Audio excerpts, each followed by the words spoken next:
পুরো একটা দিন 5-6 ঘন্টা আলোচনা দরকার ছিল। এটা যেভাবে 1.5-2 ঘন্টা, সেখানে আমাকে বা আরও জরুরি 2-4 জন যারা বক্তা ছিলেন তারা আমাকে তো বলতেই দেওয়া হলো না, বাকিরা পর্যাপ্ত সময় পেলেন না।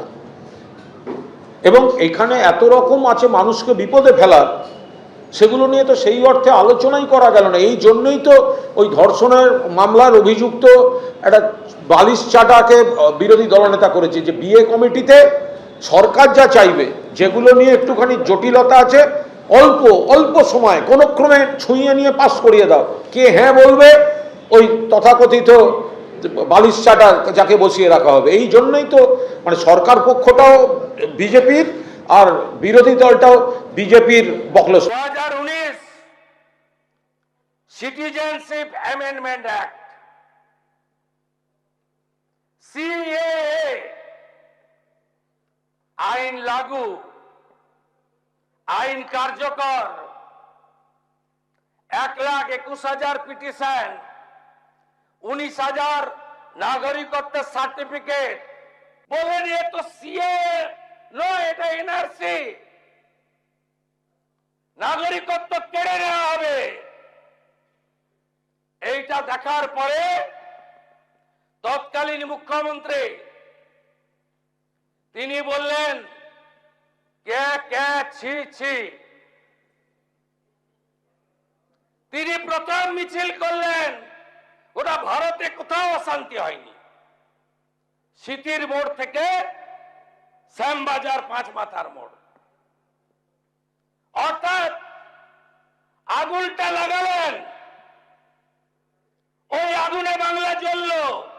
শামসির রেল লাইন উপড়ালেন, ভরত যাওয়ার বসে আছে বেলডাঙ্গা, তখন চেয়ারম্যান বেলডাঙ্গার স্টেশন জ্বলল, 500 হকারের দোকান পুড়ল। ঔরঙ্গাবাদে কালী মন্দির,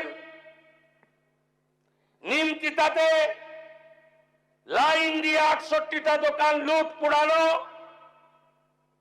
রেজিনগরের স্টেশনে আগুন, নবান্ন থেকে একটু দূরে সাঁতরাগাছিতে 37টা বাস পুড়ল, 22টা সরকারি বাস।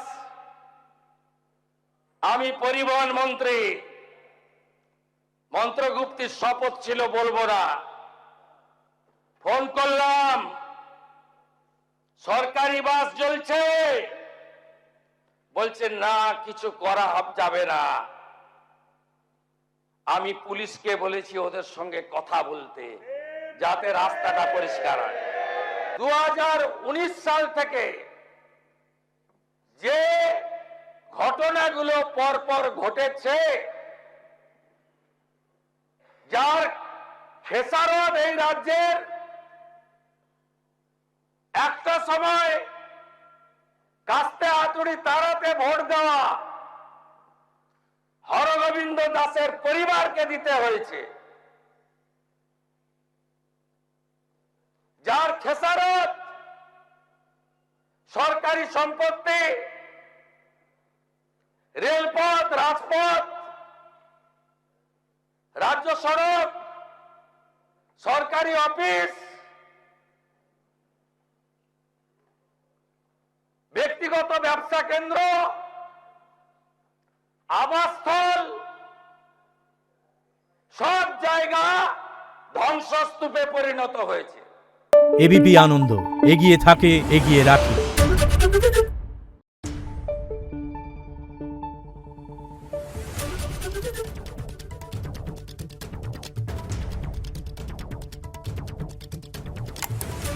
Thank you.